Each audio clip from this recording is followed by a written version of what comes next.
siguiendo con la misma lógica de las mesas anteriores, pues si os parece empezamos con una pregunta similar a las anteriores, ¿no? ¿Qué asuntos deberían estar en la agenda del Gobierno de España, esta vez en materia de competencias profesionales y empleo en la presidencia que comienza mañana? ¿Empiezas tú, Ana María? Venga, fenomenal. Pues muchísimas gracias Inma por haber pensado en hoteles, en la Confederación Española de Hoteles para esta mesa, sobre todo para esta jornada tan importante para el sector turístico, para impulsar, para conseguir que estemos en la agenda de esta presidencia. Yo creo que en la agenda de la presidencia española del Consejo de la Unión Europea tiene que estar la dignificación de la profesión del sector turístico. Todos los profesionales del sector turístico necesitan una puesta en valor de sus profesiones, necesitan sentir que la sociedad en general les apoya y necesitamos profesionalizar toda la tarea que realizamos en todos los subsectores, en toda la cadena de valor del sector turístico. Necesitamos también poner en la agenda que se reconozca también, que se ponga en valor a las empresas como generadoras de riqueza, que no son los malos de la película. Ya hemos hablado de varios malos de la película, no hay nadie malo de la película.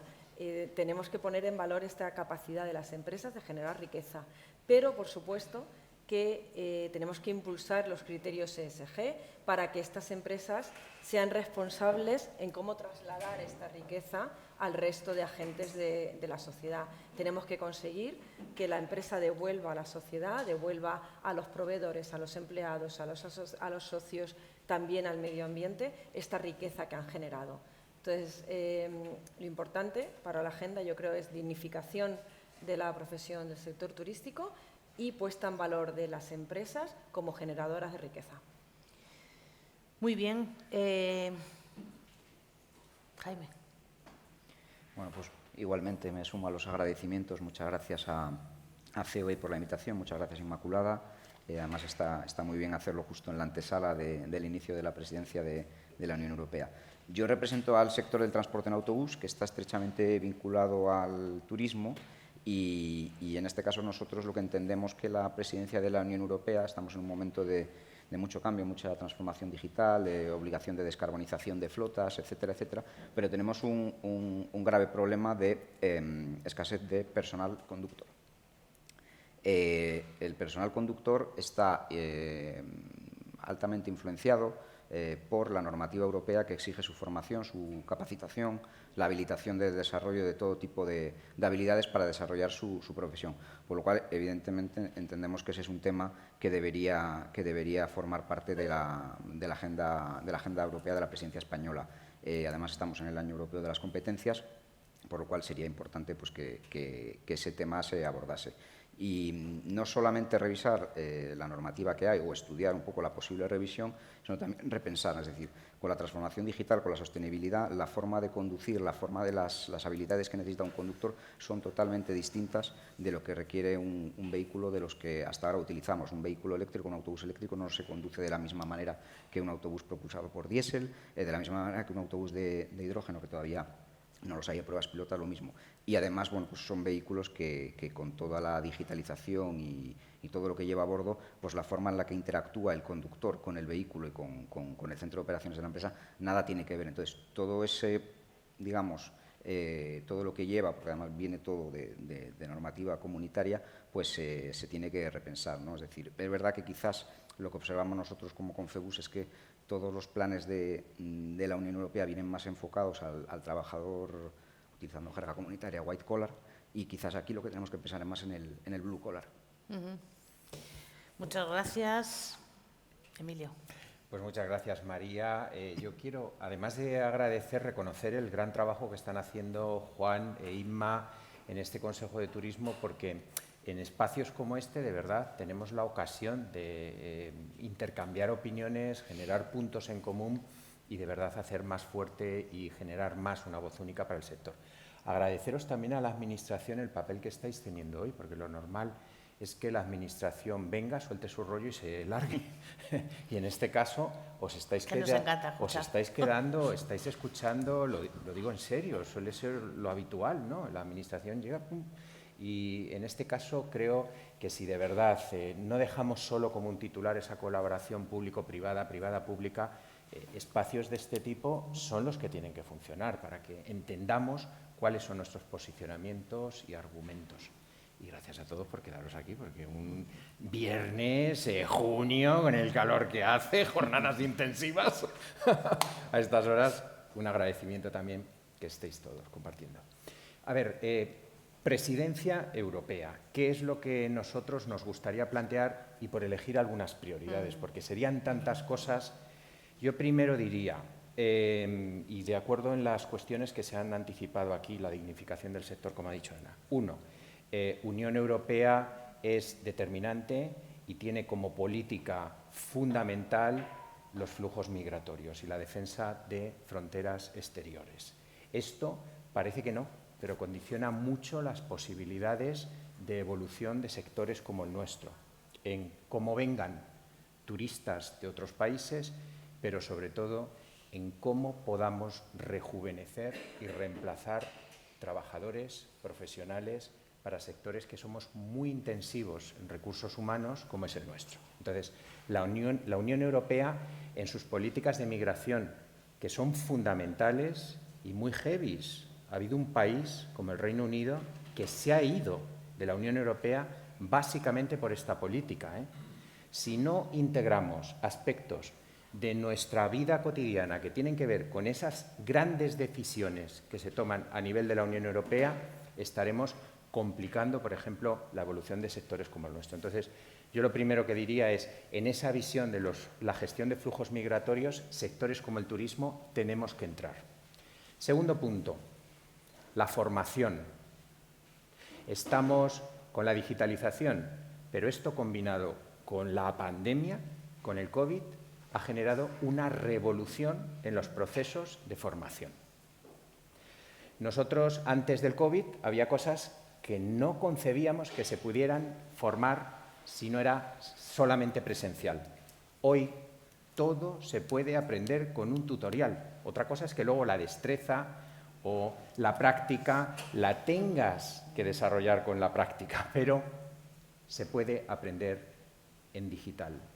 Y, en cambio, estamos yendo con ciertos prejuicios en sectores como el turismo, vamos como a una burocratización de la formación y estamos como dando la espalda a aspectos de formación mucho más flexibles que no les damos cabidas. Por ejemplo, las microformaciones. No se puede ver la microacreditación y la microformación con prejuicios y con dudas de qué es lo que hará el sector privado. El sector privado trabaja con unos criterios de eficacia, de interés propio, de egoísmo, si queremos llamarlo así, que es un elemento de garantía de que esa formación y de que esa microformación va a tener una calidad.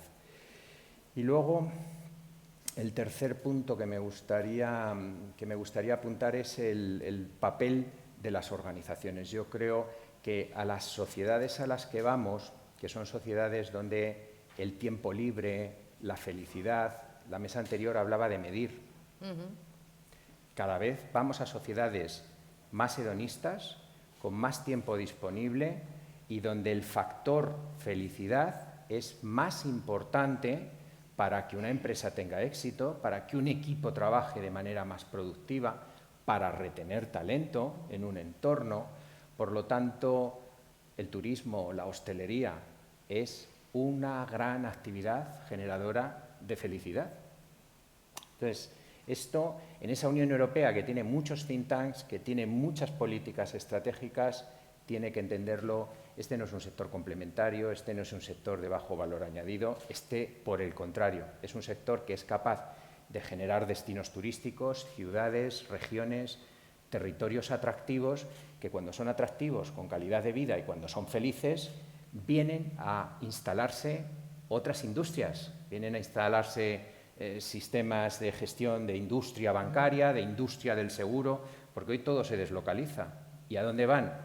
No van a sitios con climas horribles, donde no hay restaurantes chulos, donde no hay buenos campos de golf, donde no hay unas playas bonitas para disfrutar ese tiempo libre, la gente se va a sitios guays, no a sitios donde no se quiere vivir. Entonces, esos tres elementos yo creo que deberían pivotar y nosotros como país deberíamos acelerar esta cuestión en esta presidencia. Pablo. Bueno, agradecido de representar a la Confederación de Agencias de Viaje en este evento y enhorabuena por la iniciativa, sobre todo por una cuestión. La mesa va sobre talento y yo creo que en esta sala se ha aunado un ejemplo de todo el talento que tiene el sector turístico español. El reto, la verdad es que como representante de la Confederación de Agencias de Viaje y después de haber pasado el momento más crítico, incluso se ha puesto en duda la viabilidad de nuestras empresas y nuestros negocios, no hace tanto tiempo, apenas 2 años, he de decir que está precisamente en eso, en esa retención, recuperación de ese talento, de esas personas que trabajaban en nuestro sector, que venimos como fotografía de un año 2019 que fue récord en contratación de agentes de viajes dentro del mercado español y que estamos todavía en un periodo de recuperación. Esta mañana leía una noticia, una feliz noticia que va muy al unísono de lo que estamos hablando, y es que el premio Happy Index 2023 se le ha dado a una agencia de viajes dentro de 50 empresas, 50 sectores, a una agencia de viajes de aquí de Madrid, con lo cual es una buena noticia porque habla de esa felicidad, de ese sector que siempre hemos conocido y hemos visto de manera positiva y que nos ha traído a trabajar en él. Por lo tanto, más que por esa fuga de talento, porque siempre se ha dicho que las personas salían, pero algo tenía el sector que hacía que volviesen, hay que dignificar la profesión, la profesión de los diferentes sectores para poder recuperar esa gente que salió por el motivo de la pandemia. Es cierto que estamos en un momento de update, es decir, de actualización constante de la digitalización. El sector al que represento, de las agencias de viajes, siempre ya hace 23 años que se puso en duda de la viabilidad que tenía, ¿no? por la aparición de Internet. Evidentemente es un sector completamente digitalizado dentro de las posibilidades de cada empresa que lo compone. Hay que saber que dentro de las 8.500 agencias de viajes que hay en el mercado, aproximadamente un 80% son pymes, micropymes y autoempleo, con las posibilidades que tienen, pero trabajan con esas herramientas, con esos GDS, con Amadeus, con las herramientas que las grandes corporaciones ponen a su disposición para poder estar digitalizados. Y, evidentemente, crear un ecosistema de trabajo en el cual las jornadas no sean eternas, que entrábamos a trabajar y salíamos a las 11 de la noche, todas esas herramientas van enfocadas a una optimización del tiempo, optimización del trabajo y que nuestros empleados y la gente que está desarrollando el trabajo lo puedan hacer de una manera óptima.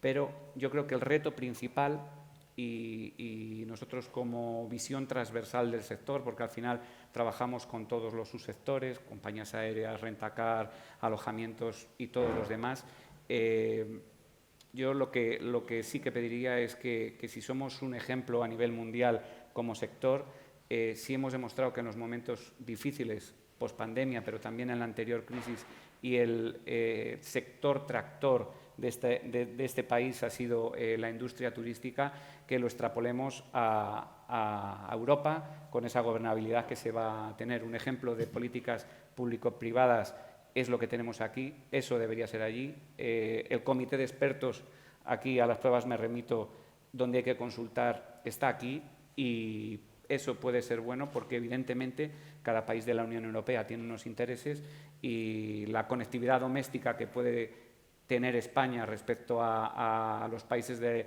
la Unión Europea a lo mejor no es tan necesaria en un país ni que viva del turismo ni que necesite tener esa conectividad. Entonces, esas políticas, ya que se está haciendo bien a nivel local, que nos defiendan luego cuando tengamos la potestad de poder dictaminar una reglamentación. Bueno, por digamos, centrar un poco más en el semestre, que no sé si va a dar para tanto un semestre de presidencia, vamos a necesitar varios semestres si queremos abordar todo.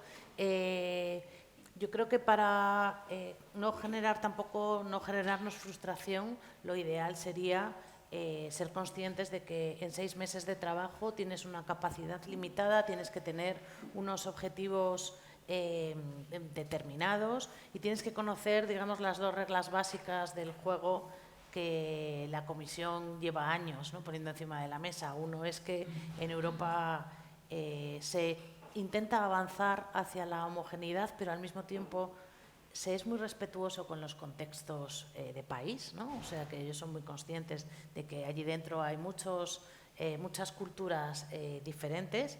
Y luego está otra idea que es muy europea también, de que ellos trabajan rellenando huecos, ¿no? O sea, cada país tiene sus formas muy culturales en este ámbito concreto que tiene que ver con el empleo, la formación y todo lo que se ha hecho en Europa, que ha sido mucho, por ejemplo, para el reconocimiento, que ahora hablaremos, de competencias, de formación, incluso todo lo que se ha hecho en empleo, que también ha sido mucho, ¿no? El Fondo Social Europeo lleva muchos años trabajando, tiene esta orientación. Entonces, desde este punto de vista, Ana María, este es el año europeo de las competencias, Europa está trabajando mucho en esto y vosotros tenéis un papel muy protagonista en el proceso.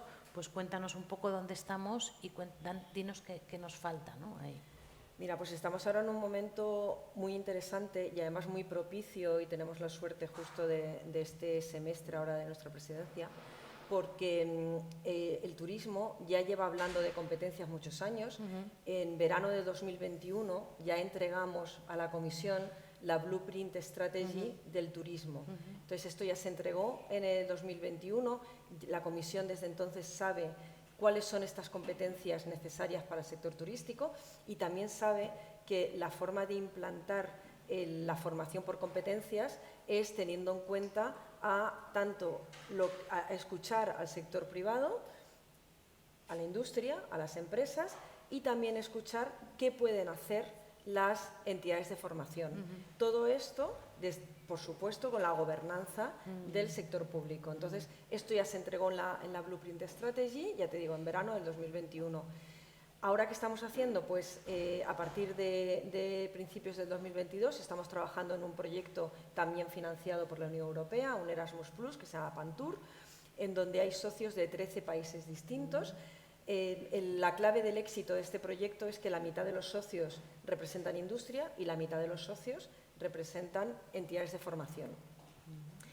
¿En qué punto estamos? Estamos en el punto de analizar, descubrir cuáles son esas competencias en materia social, medioambiental y digital que son necesarias para cada una de las posiciones de cada uno de los subsectores del sector turístico.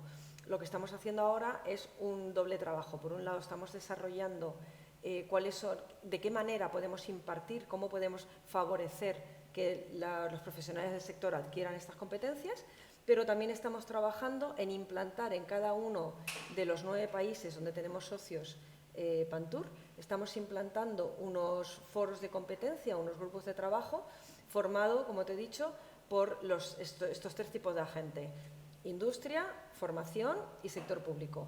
Entonces, esto tiene que ver con el modelo que tú has dicho de la Comisión Europea. La Comisión nos encarga la Blueprint en el 2018, la entregamos en el 21 y nos dice, vale, pero necesito que vosotros lo localicéis a vuestras necesidades, implantad por favor un grupo de trabajo en cada uno de estos países.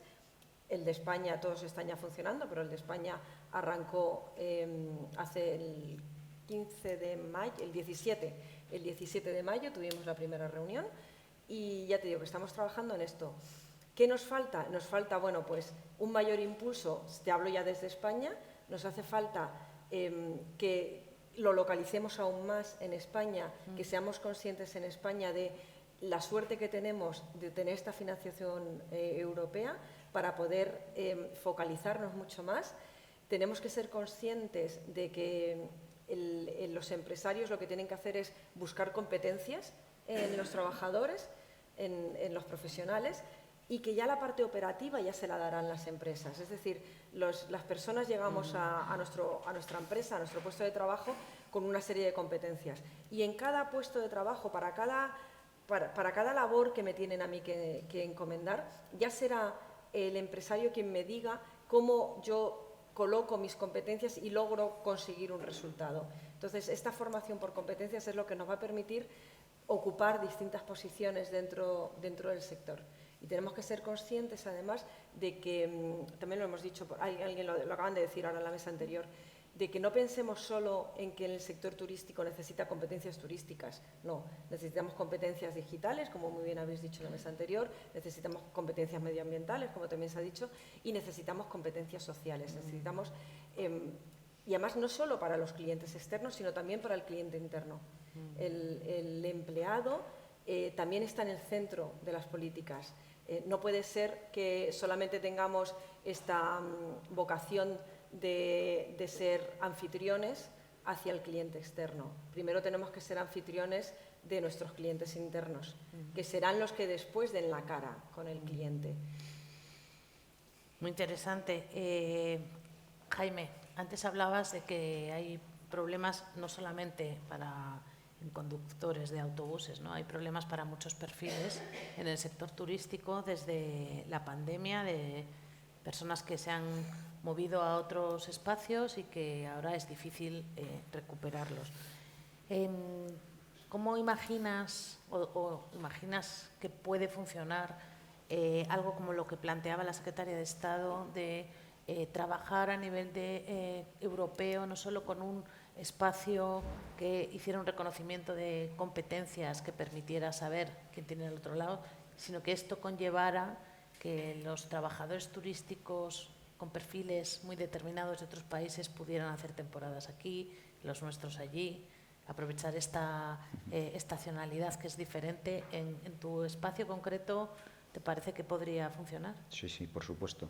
Nosotros es verdad que tenemos un grave y un serio problema, ¿no?, de falta de conductores, como otros sectores lo tienen de otras categorías profesionales. Era un problema que ya teníamos antes de la pandemia, lo que pasa que la pandemia nos lo escondió porque las restricciones a la movilidad pues jugaron una parte importante en la lucha contra la pandemia, y cuando salimos con la restauración de servicios, pues evidentemente nos encontramos pues que nos faltaban más conductores. ¿Por qué? Porque muchas empresas tenían la flota parada y los conductores pues han buscado la vida en otros sectores, con lo cual salimos a relanzar la actividad económica mucho más animados. No es un problema único de España, pasa en toda la Unión Europea.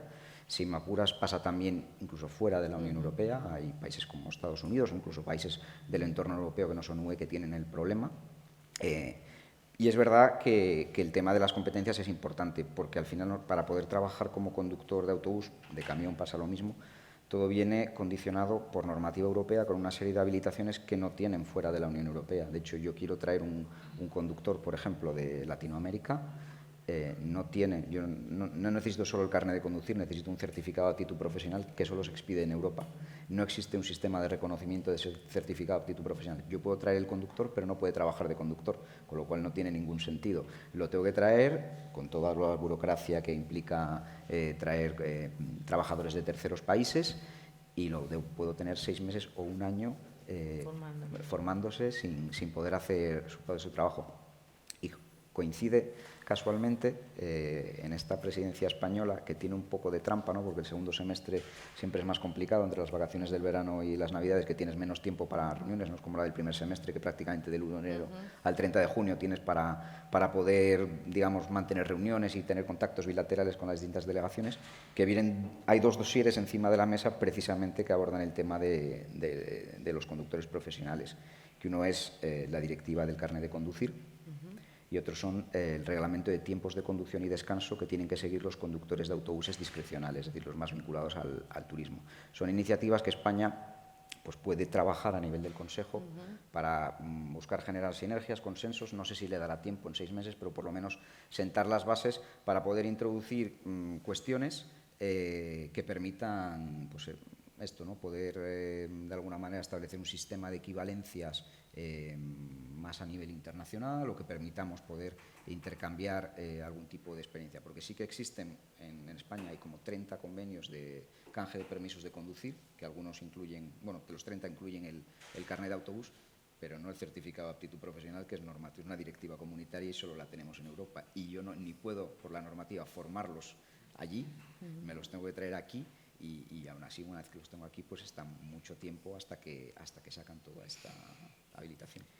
En fin, estas jornadas siempre sirven también para demostrar que lo de la transversalidad es una realidad absoluta y profunda, ¿no? En todo caso, después de los 6 meses de presidencia, España no se irá de la Unión Europea. Entonces, se trata de incorporar temas en la agenda, ¿no? Entonces, estos temas están incorporados, pues de hacer un seguimiento y dejar otros incorporados para que los siguientes pues estén en ellos, ¿no? Emilio, detrás de conceptos como competencias o talento hay muchos elementos imbricados, ¿no? Desde vuestra posición, ¿cuáles son las claves para mejorar la relación competencias, talento, empleo en el sector hostelería española? Pues nosotros en hostelería, sobre todo, a ver, lo que somos es muy pragmáticos, porque estas cuestiones desde la Unión Europea, por la necesidad de ser tan paraguas, pues al final está bien como un ejercicio de marco teórico, pero luego hay que aterrizarlo sobre el terreno. Nosotros valoramos, por ejemplo, que estamos en un país con 17 modelos para la formación profesional. La formación profesional es esencial y está ganando un espacio y, de hecho, cada año hoy ya hay comunidades autónomas que tienen más alumnos en formación profesional que en bachillerato. La Comunidad de Madrid es un ejemplo. Para nosotros esto es fundamental. La formación profesional, los sistemas de la formación reglada y que ocupemos cada vez más espacio en la formación reglada es esencial para los grandes sectores económicos. Ahí nuestro esfuerzo, ¿cuál es? FP Dual. La FP que se desenvuelve en el marco de la empresa. Y para que esa FP Dual tenga éxito, ¿qué hay que tener en cuenta? El perfil que tenemos como sector. Las mayores multinacionales hosteleras del mundo son españolas. Grandes cadenas hoteleras son españolas. Pero es un sector donde predomina la pyme, una empresa familiar, una empresa micro, a la que hay que ayudar. Hay que darle herramientas para que esa función pedagógica que le toca la pueda aprovechar. Y hay un segundo elemento, y es, nosotros, por ejemplo, en talento, quizá deberíamos dejar de llorar tanto y trabajar más. ¿Por qué? Pues porque somos un sector que tiene grandísimas oportunidades. Fíjate, los conductores. Los conductores, primero hay que tomar la decisión de quiero ser conductor, luego formarme, pasar ese proceso para llegar a ser conductor. Nosotros tenemos decenas de miles de jóvenes que mientras están estudiando veterinaria o están haciendo el bachillerato, están poniendo copas un sábado por la noche. Muchos no ven el sector de la hostelería como un sector para su futura carrera profesional. Sin embargo, muchos acaban teniendo una carrera profesional de largo plazo en nuestro sector.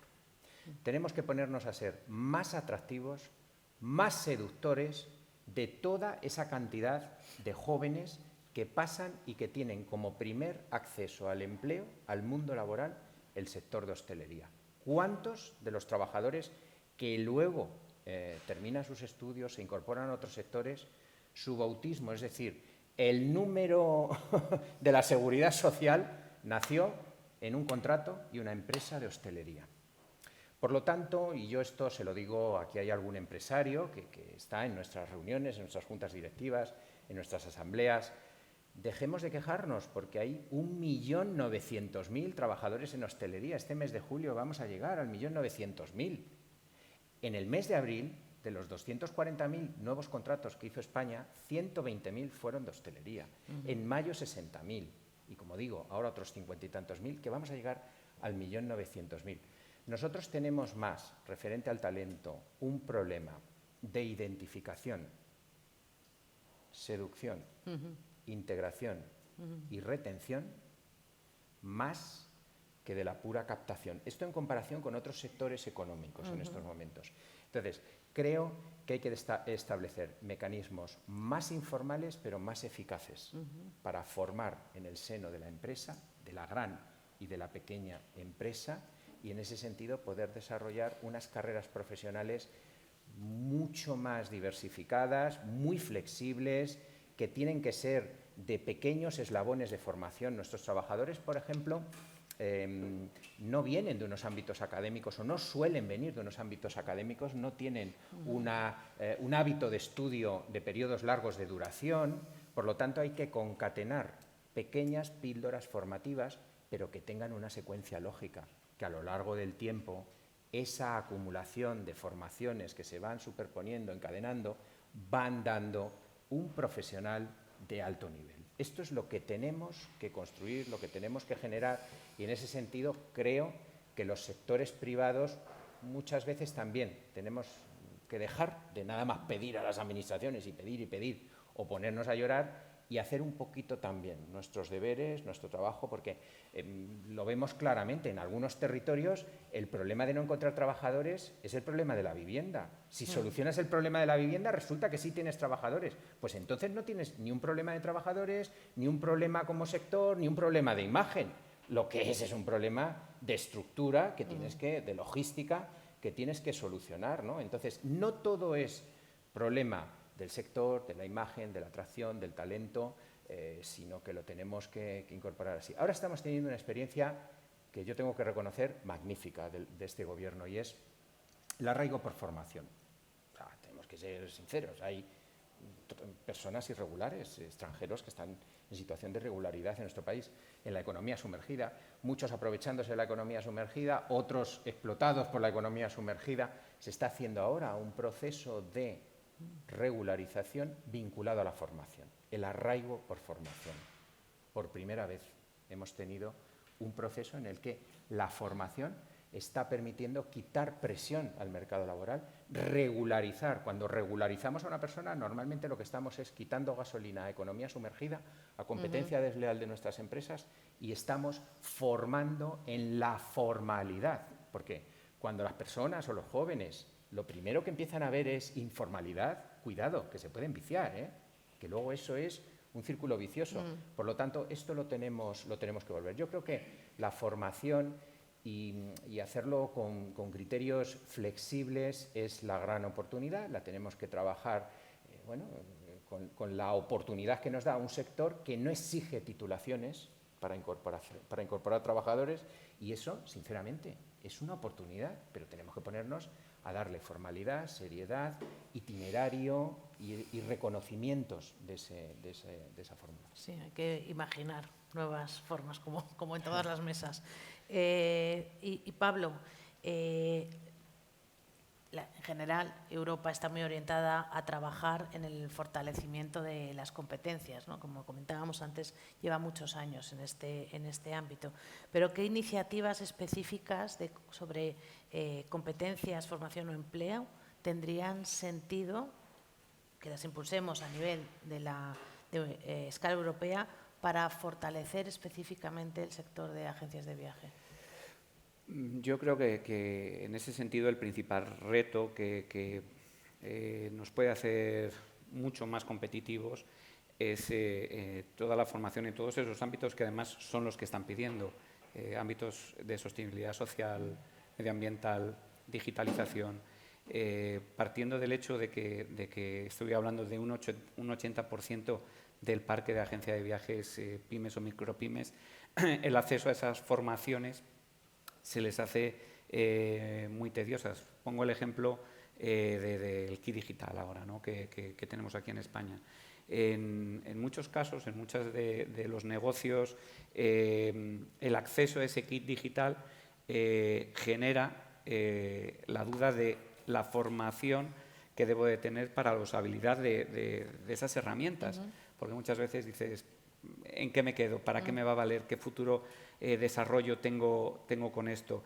Y la labor o la tarea de nuestros colectivos, las asociaciones y demás, es trabajar en esa formación, información de todas esas posibilidades. Y bueno, internamente la Confederación de Hoteles, la Confederación de Agencias, pues generamos nuestros clústeres, en este caso digitales, para poder llegar a todo ese tejido tan atomizado que tenemos en España, de que pueda llegar todas estas posibilidades, porque realmente esa es la parte que puede hacer que el sector evolucione y no se pierda mucha parte de él por el mercado. Entiendo que si extrapolamos en los diferentes países de la Unión Europea no estamos exactamente en la misma situación. En España hay muchas más agencias de viajes que en muchos de los países de la Unión, aunque resulte curioso, pero realmente son negocios que, como comentaba inicialmente, en el 2019 gozaban de buena salud en cuanto a que había una contratación importante, alcanzando el récord. Estamos ahora mismo camino de ellos, pero incorporar todas esas herramientas, toda esa nueva manera de hacer, sobre todo conciliar las nuevas demandas que los trabajadores exigen en cuanto a horarios, conciliaciones y demás, realmente es un factor que puede hacer que esa evolución del sector de una durabilidad muy importante en el tiempo y aportemos todo ese valor que tiene dentro de la cadena de valor del sector turístico. Con los destinos, con los proveedores, somos necesarios porque al final ese contacto con el cliente es importante. Aludiendo al compañero de Expedia, al final hay que tener en cuenta que, por ejemplo, hablando de temas de sostenibilidad, el que tiene al cliente delante en muchas ocasiones es el agente de viajes que requiere de una formación en todos estos temas para poder asesorar, aconsejar o guiar a ese cliente que tiene delante en todos esos temas vinculados a la sostenibilidad. Si no tiene esa formación, eso en muchos casos no va a poderse llevar a cabo, con lo cual para nosotros ahora mismo es uno de los retos internamente como confederación el poder formar a nuestro sector, en este caso aquí a nivel nacional, y poderle dar esas cualidades que ahora mismo pues bueno, están en ellos. Unos tienen más posibilidades que otros, pero en general la necesitan. Sí, nosotros también creemos firmemente en que las redes y estas entidades intermedias, ¿no?, las asociaciones, por supuesto la COE, estos vehículos son los únicos que nos pueden permitir que esta transformación llegue a todo este sector tan pequeño, tan territorializado y que tiene unas capacidades muy limitadas precisamente por el tamaño de sus organizaciones, ¿no? Y para cerrar, y que respetando el horario y el viernes, una idea final sobre competencias, formación, empleo en el contexto de qué nos llevamos mañana a Europa. Bueno, pues como he dicho, España yo creo que debe posicionarse como ejemplo de gobernanza, debe dar este ejemplo dentro de la Unión Europea de que podremos avanzar si tanto el sector privado y dentro del sector privado hablamos de las empresas, hablamos de formación, si somos capaces de generar este entorno en el que la parte privada, la parte pública y la parte social muestren cuáles son sus necesidades para encontrar estas soluciones adecuadas.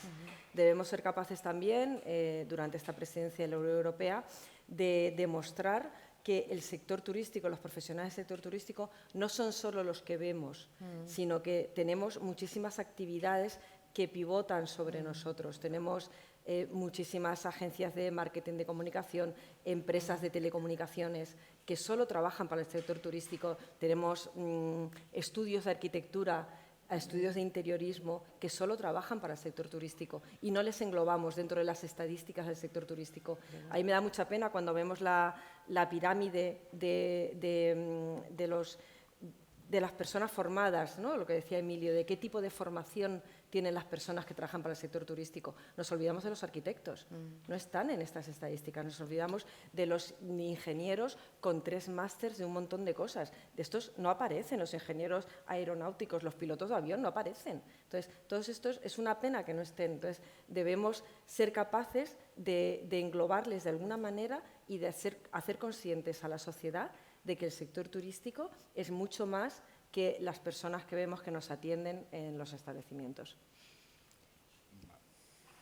Una presidencia española que aborde los retos que tenemos todos los sectores e industrias que formamos el hipersector turístico en materia de formación y competencias y que sirva para solventar o para sentar las bases para solventar todos estos problemas, porque esta es una presidencia muy importante, no porque la presida España, que también, sino porque es que es la última donde se van a poder tomar realmente decisiones, porque el año que viene, a mitad de marzo, disolvemos el Parlamento Europeo, con lo cual los belgas, que son los siguientes, van a tener 8 semanas para poder hacer acuerdos, o sea, lo que les deje España, y ya está, y en otoño disolvemos la Comisión Europea y hacemos una nueva, con lo cual los húngaros van a tener una presidencia condicionada por la formación del nuevo Parlamento y por la elección de los nuevos comisarios, con lo cual lo que no hagamos ahora no lo vamos a hacer el año que viene.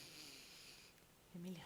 Yo lo que diría es que España tiene que hacer, como somos una potencia turística y esta es una actividad fundamental actualmente y para los humanos, una presidencia sin complejos. Poner el turismo en el papel que debe tener, reivindicarlo como un ejercicio de cultura, de gastronomía, de calidad de vida, que es que eso es Europa. Es que cuando ves cómo el resto del mundo, otras partes del mundo ven a Europa, la ven como un espacio de libertades, de calidad de vida, de gastronomía, de cultura, de espectáculos.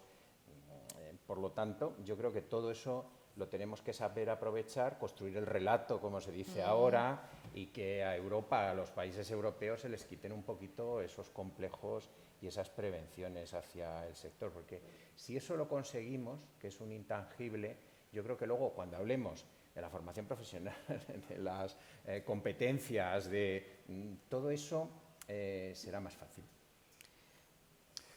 Pues por sumar algo a todo lo que habéis dicho, porque creo que está todo dicho, el reto es convertirlo en una oportunidad y la industria turística, que es ahora mismo el tractor de la economía española, pues que sea el tractor de la economía europea y aprovechemos esa circunstancia para poner al sector encima de la mesa de esa presidencia. Pues nada, agradezcamos que en Bruselas no hace tanto calor en agosto como en Madrid, porque vamos a tener mucha tarea por delante. Muchas gracias a los cuatro, muchas gracias de nuevo a Inma y a Juan y a la COE, y dejamos paso a los siguientes. Gracias a ti, María, también. Gracias.